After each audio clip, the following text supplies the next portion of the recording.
नमस्कार. 19वे शतक हे महाराष्ट्रातलं प्रबोधनाचं शतक म्हणून ओळखलं जातं. या शतकामध्येच महाराष्ट्रामध्ये अनेक धार्मिक आणि सामाजिक चळवळी झाल्या की ज्या धार्मिक चळवळींनी महाराष्ट्रामध्ये प्रबोधनाचं युग आणण्याचं काम केलं.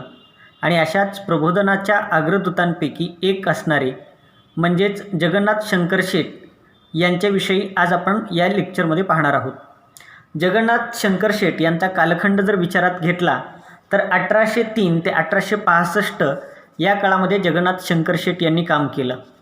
जगन्नाथ शंकर शेट हे जे नाव आहे हे नाव मुंबईच्या प्रगतीच्या इतिहासाशी निगडीत आहे, म्हणून त्यांना मुंबईचे शिल्पकार म्हणून ओळखलं जातं. बुद्धी, विद्वत्ता व कर्तृत्व यांचं ते महामेरू होते. त्यांनी शैक्षणिक, राजकीय, सामाजिक, धार्मिक अशा विविध कार्यात भाग घेऊन अनेक नवीन उपक्रम राबवले. एल्फिन्स्टननं मुंबई प्रांतामध्ये ज्यावेळी शैक्षणिक धोरणं ठरवली त्या प्रत्येक धोरणामध्ये जगन्नाथ शंकर शेट यांच्याशी विचारविनिमय करून त्यानं ती धोरणं राबवण्याचं काम केलं. दादाभाई नौरोजी हे जगन्नाथ शंकर शेट यांच्याबद्दल म्हणतात, ज्यांनी शिक्षणाचं बीज रुजत घातलं, त्याची निगा राखली आणि आज दृष्टीस पडणारी त्यांची निरामय अभिवृद्धी होईपर्यंत त्याचा परिपोष केला, त्या आघाडीच्या पहिल्या कार्यकर्त्यात जगन्नाथ शंकर शेट हे पहिले होते. मुंबई शहरातील त्यांचा संबंध हा केवळ शहराशी नव्हता तर अनेक संस्थांशी आणि संस्थांच्या स्थापनेमध्ये त्यांनी आपलं योगदान देण्याचं काम केलेलं होतं. फायनली खा आता परत. सतीचा प्रश्न, धर्मांतरांचे शुद्धीकरण, स्त्री शिक्षण इत्यादी सामाजिक प्रश्नांच्या संदर्भात त्यांची मतं पुरोगामी होते व या प्रश्नांचा त्यांनी जोमदारपणे पुरस्कार केला.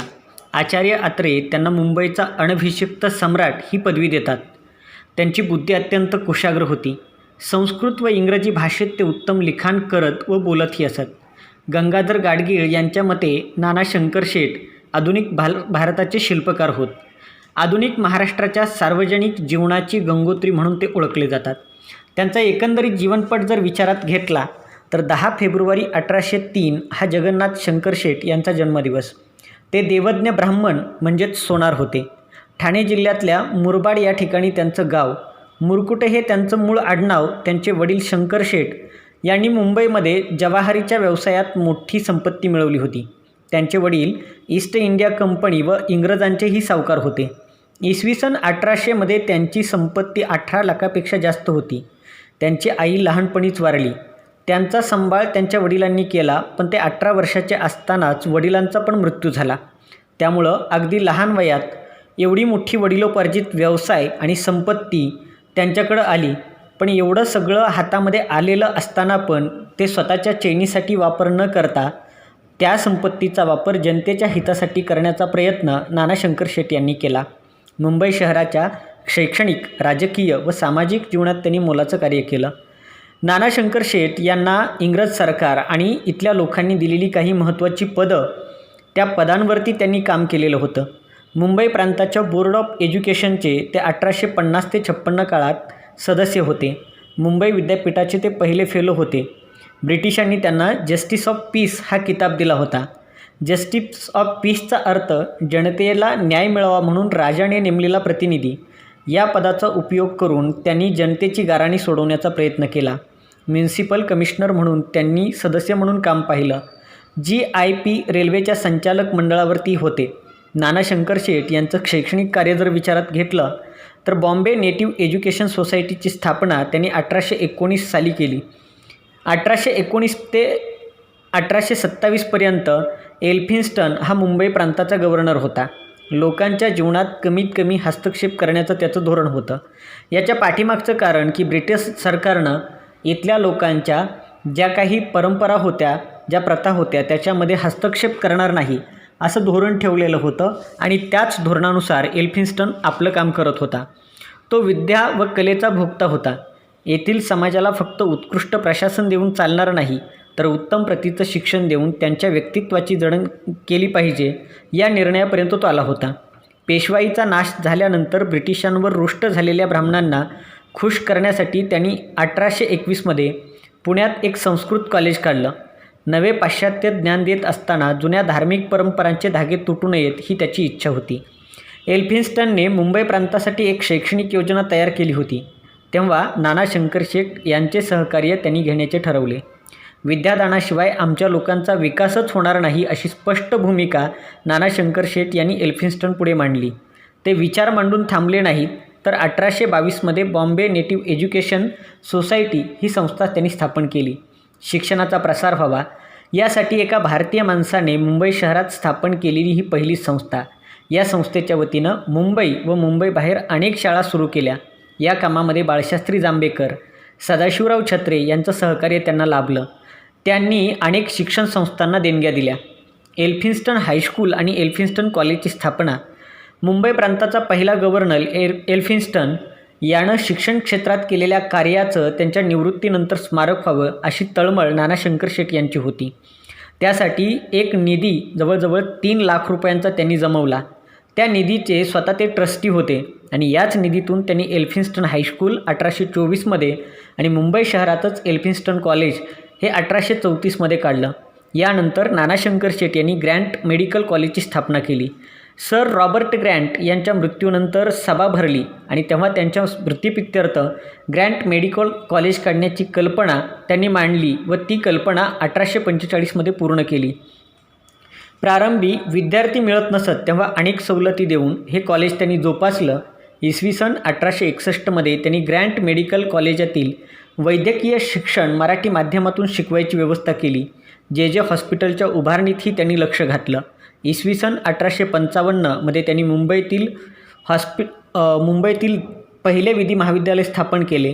तसेच मुंबईत डेव्हिड ससून ग्रंथालयाची स्थापना केली.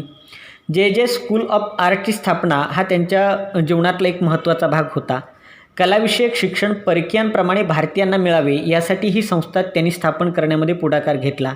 The Jagannath Shankar Sheth first grade Anglo high school हे इसवी सन 1857मध्ये स्थापन केले गेले. Student literacy and scientific society 1845मध्ये मुंबईत दादाभाई नौरोजी व डॉक्टर भाऊदाजी आणि विश्वनाथ मंडलिक या तिघांनी स्थापन केलेल्या या संस्थेला नाना शंकर शेठ यांनी सहकार्य केलं. यानंतर स्त्री शिक्षणाचं कार्य जर नाना शंकर शेठ यांचं बघितलं, मुली शिकल्या तर त्यांचे पती मृत्युमुखी पडतात असा समज ज्या काळात होता, त्या काळात स्वतःच्या घरातच मुलींसाठी हायस्कूल त्यांनी काढलं. विशेष म्हणजे स्वतःच्या मुली त्या शाळेत शिक्षणासाठी पाठवल्या. सती प्रथा बंद करण्यासाठी 18 जून 1823 रोजी एक विनंती अर्ज ब्रिटिश पार्लमेंटला पाठवण्यात आला होता. त्या अर्जावर भारतीय लोकांच्या वतीनं राजा राममोहन राय व जगन्नाथ शंकर शेठ या दोघांच्या सह्या होत्या. 1855मध्ये मुंबईत लॉ कॉलेज स्थापन करण्यात नाना शंकर शेठ व त्यांच्या मित्रांनी पुढाकार घेतला. नाना शंकर शेठ हे स्वतः संस्कृत भाषेचे मोठे जाणकार होते. संस्कृतचे शिक्षण बंद करण्याच्या सरकारच्या निर्णयाविरुद्ध त्यांनी मोठा लढा दिला. संस्कृतला प्रोत्साहन मिळावं म्हणून त्यांनी मुंबई विद्यापीठाकडं 30,000 रुपये ठेवून संस्कृतसाठी शिष्यवृत्त्यांची सोय केली. त्यांचा मुलगा विनायक यानं मॅट्रिकच्या परीक्षेसाठी जगन्नाथ शंकर शेठ शिष्यवृत्तीची स्थापना केली. त्यांचं राजकीय कार्य जर बघितलं तर 1818मध्ये पेशवाईचा अस्त झाल्यानंतर ब्रिटिश राजवट सुरू झाली. मुंबईचा प्रारंभीचा गव्हर्नर एल्फिन्स्टन यानं लोकहिताला प्राधान्य दिलं होतं आणि नाना शंकर शेठांसारखी पहिल्या पिढीतली सार्वजनिक कार्य करणारी मंडळी जनहितासाठी विविध संस्था आणि संघटना काढत होत्या. काही संघटना राजकीय होत्या. अशीच एक राजकीय संस्था बॉम्बे असोसिएशन ही संस्था 26 ऑगस्ट 1852 रोजी मुंबई शहरात सर्व धर्मांचे, जातीचे व भाषांच्या प्रतिष्ठित देशी नागरिकांच्या उपस्थितीत स्थापन झाली. त्या सभेच्या बैठकीचं अध्यक्षस्थान नाना शंकर शेठ यांनी भूषवलं. मुंबई इलाक्याच्या सरकारच्या अंमलाखालील जे एतदेशीय राहतात त्यांच्या गरजांची चौकशी करून या देशाची सुधारणा करण्यास व येथील लोकांची कल्याणवृद्धी करण्यास कोणते उपाय आवश्यक आहेत हे सरकारला नेहमी कळवणं हा या संघटनेचा उद्देश होता. या संघटनेचं बरेच वर्ष अध्यक्ष नाना यांनी भूषवलं. ही संस्था राजकीय चळवळीचं केंद्र ठरेल असं नाना यांनीच म्हटलं होतं आणि यासाठी त्यांनी प्रयत्न केले. बॉम्बे असोसिएशननं हिंदी लोकांना कायदेमंडळात प्रतिनिधित्व मिळावे म्हणून बरेच प्रयत्न केले. परिणामी 1861मध्ये भारतीयांना कायदेमंडळात प्रवेश देण्याचं मान्य करण्यात आलं आणि मुंबई इलाक्याच्या कायदेमंडळाचं पहिलं सदस्य होण्याचा मानसुद्धा नाना शंकर शेठ यांनाच मिळाला. नाना शंकर शेठ हे खऱ्या अर्थानं जनतेचे सेवक होते. म्हणून आचार्य जावडेकर यांच्या मते लोकांच्या वतीनं सरकारशी बोलणारे व मध्यस्थी करणारे मुंबईतील पहिले पुढारी म्हणजे नाना शंकर शेठ होत. त्यांच्या इतर कार्याचा विचार जर करायचा झाला तर नाना शंकर शेठ हे दूरदृष्टीचे विचारवंत होते असं दिसून येतं. मुंबई शहरातील वाढत्या लोकसंख्येला पाणी मिळावं म्हणून विहिरी आणि तलावांची योजना त्यांनी आखली. भायखळा येथील राणीचा बाग ऐतिहासिक वस्तुसंग्रहालय त्यांनी सुरू केलंच, पण विष्णुदास भावेंची नाटकं स्वतःच्या वाड्यात जागा देऊन त्यांनी उभा करण्याचे काम केलं. ब्रिटिश राजवटीतील वर्णभेद नाहीसा झाला पाहिजे असा विचार त्यांनी पुन्हा पुन्हा मांडला. स्मॉल कॉज कोर्टातील खटले चालवण्याचा अधिकार हा फक्त बॅरिस्टर पदवी संपादन केलेल्या लोकांना होता. नानाने आपलं वजन खर्च करून तो खटला वकिलांनाही चालवण्यासाठी परवानगी मिळवून दिली. 1837मध्ये भिवंडी इथं झालेल्या हिंदू मुस्लिम दंगलीमध्ये हिंदूंच्या विरोधात निकाल लागला. त्यावेळी नाना शंकर शेठ यांनी गव्हर्नरची भेट घेऊन या खटल्याची फेरतपासणी केली आणि हिंदूंना न्याय मिळवून दिला. मुंबईतील कमर्शियल बँक ऑफ इंडियाचे ते डायरेक्टर होते. मर्कंटाईल बँकेच्या स्थापनेत त्यांचा सहभाग होता. कमर्शियल बँक ऑफ वेस्टर्न इंडियाच्या स्थापनेतही त्यांनी पुढाकार होता. हॉर्टिकल्चर आणि जॉग्राफिकल सोसायटीच्या स्थापनेत त्यांनी पुढाकार घेतला. जलवाहतुकीच्या साधनांचा विकास व्हावा म्हणून नानांनी बॉम्बे स्टीम नेव्हिगेशन कंपनी काढली आणि या कंपनीनं 5 बोटी खरेदी करून पश्चिमेच्या किनारपट्टीवर वाहतूक सुरू केली. बालगुन्हेगारी, जुगार इत्यादींच्या विरोधात कायदे करण्यासाठी आग्रह धरला. नाना शंकर शेठ यांनी मॉरिशस इथून ऊसाचं बेणं आयात करण्यासाठी पुढाकार घेतला होता. 31 जुलै 1865 रोजी ते मृत्यू पावले. त्यांचे व्यक्तिमत्व हे आगळेवेगळे होते. त्यांच्या मृत्यूनंतर त्यांचा पुतळा लंडनमध्ये तयार करून तो 1870मध्ये बोटीनं मुंबईत आणला व तो पुतळा मुंबईच्या टाउन हॉलमध्ये बसवण्यात आला. 19व्या शतकाच्या पहिल्या अर्धशतकात मुंबईच्या आणि पर्यायानं महाराष्ट्राच्या सार्वजनिक जीवनाचा, राजकीय चळवळीचा व अनेकविध अशा लोककल्याणकारी सुधारणांचा पाया नाना शंकर शेठ यांनी घातला. मुंबईतील आज कोणत्याही मान्यवर संस्थेकडं पाहिलं तर तिच्या पायाशी नाना शंकर शेठ यांची प्रदीर्घ सेवा रुजू झालेली दिसते. नवरोजींसारख्या कर्तबगार स्वदेशभक्त तरुणांना मार्गदर्शन करून जगन्नाथ शंकर शेठ यांनी फार मोठी सेवा केली. एल्फिन्स्टनसारख्या शिक्षणप्रेमी गव्हर्नरने ज्या ज्या योजना हाती घेतल्या त्या तडीस नेण्याचं कार्य नानांनी मोठ्या जिद्दीनं पूर्ण केलं. या कामी त्यांना शेठ फ्रामजी कावसजी, सर जमशेदजी जीजीभाई, दादाभाई नवरोजी या पारशी त्रयींचे साह्य लाभले. मुंबई इलाक्यात शिक्षणाचा जो प्रसार पुढील काळात झाला त्याची पायाभरणी नाना शंकर शेठ यांनीच केली.